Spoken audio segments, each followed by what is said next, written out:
Dante's Boxing Nation, what's going on, guys?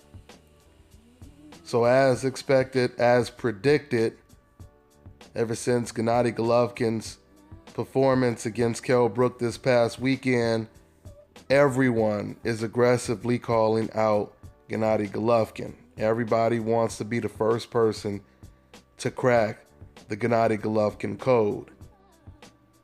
Now, Chris Eubank, he's been calling out Gennady Golovkin for quite some time.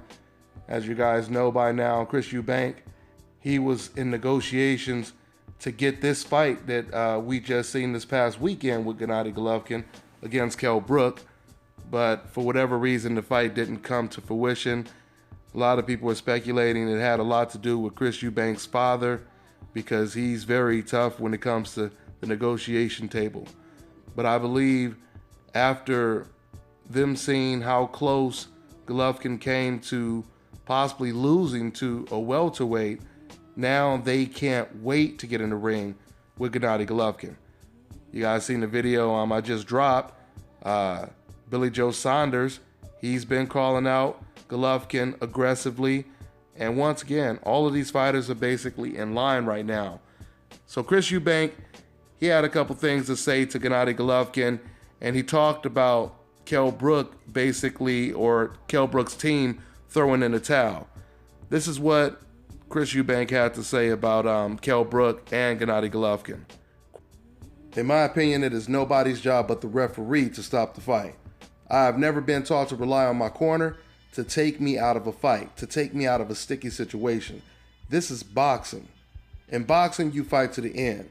You fight until you cannot fight anymore.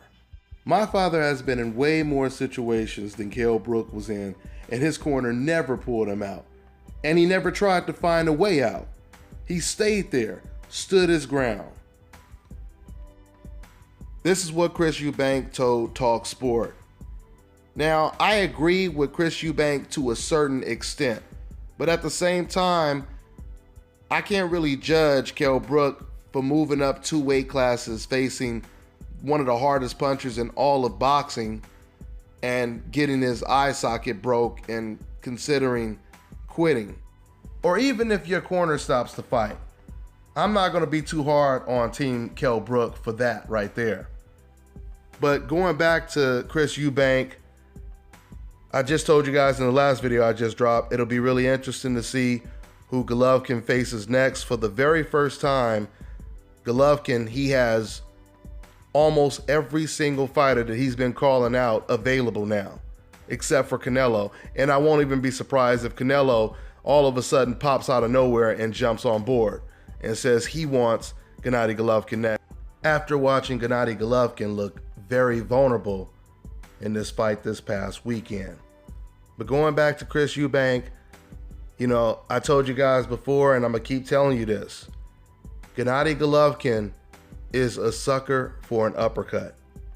The left jab, right uppercut is a perfect combination. It is a perfect set of punches to throw when you're in the ring with Gennady Golovkin. We just seen Kell Brook bust Golovkin's nose with that uppercut.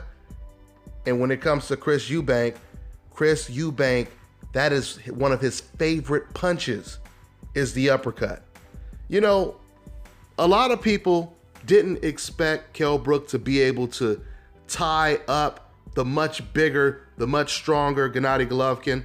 A lot of people watched the video that I uploaded, it's still on my channel, where Gennady Golovkin is basically teaching Sullivan Barrera how to fight on the inside, basically how to fight in a clinch. So Golovkin is teaching him how to do this. But what I found surprising is Kell Brook, he was able to casually just tie up Golovkin whenever he wanted to. There was really no resistance. Golovkin didn't make it difficult at all for Kell Brook to hold and tie up. So with that being said, this is something that Chris Eubank does occasionally as well. Chris Eubank is good at fighting on the inside, but he will also tie you up on the inside. We haven't really seen Gennady Golovkin deal with the type of power that he usually dishes out, right?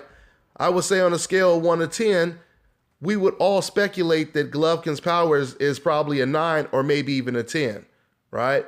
So I would say anybody with the power from an 8 to a 10 would be a hard puncher, probably even from a 7 to a 10. I don't even think you need to be a perfect 10 to get Gennady Golovkin's respect in the power department. Matter of fact, I know you don't have to be a 10 because Kell Brook wasn't a 10. And Kell Brook, he was inflicting a lot of damage on Gennady Golovkin. You see Gennady Golovkin bleeding for the first time. He looked battered, he looked bruised, and the fight only went 5 rounds. It didn't even go a whole 5 rounds. Imagine if that Kell Brook Golovkin fight would have went 12 rounds.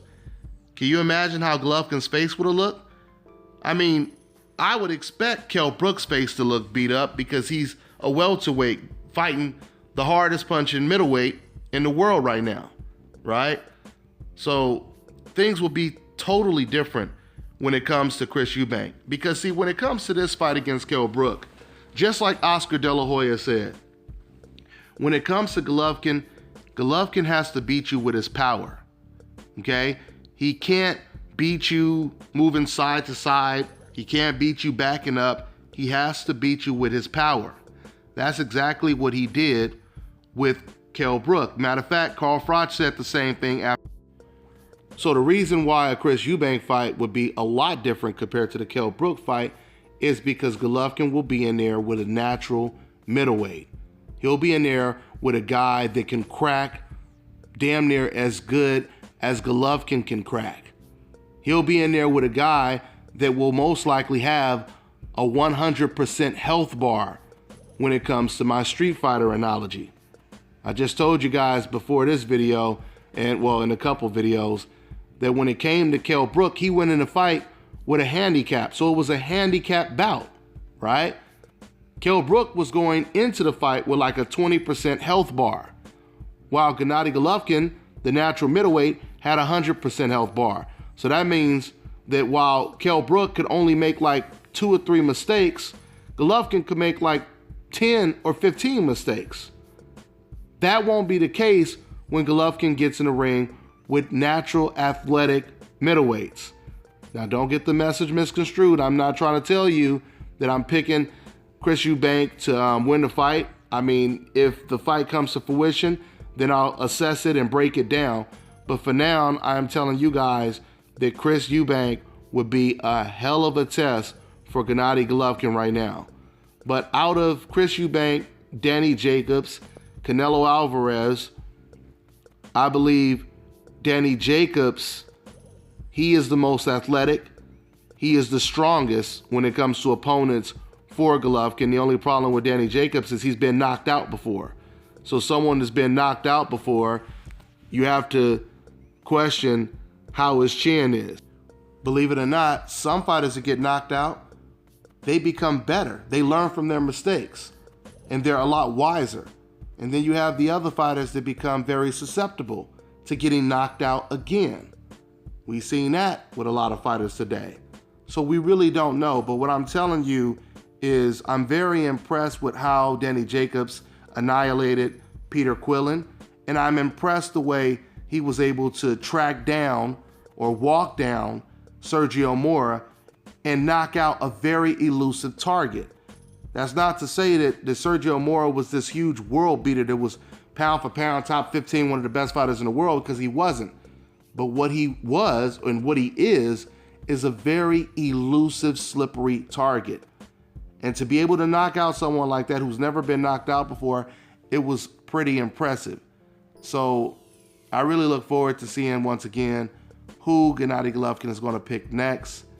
I mean, if his options are Chris Eubank, Danny Jacobs, Billy Joe Saunders, or Canelo Alvarez, then all of those are good options. All of those are good fights. And as far as I'm concerned, all of those are 50-50 fights. So let's see what happens. That's all I got for now, and I'm on to the next one.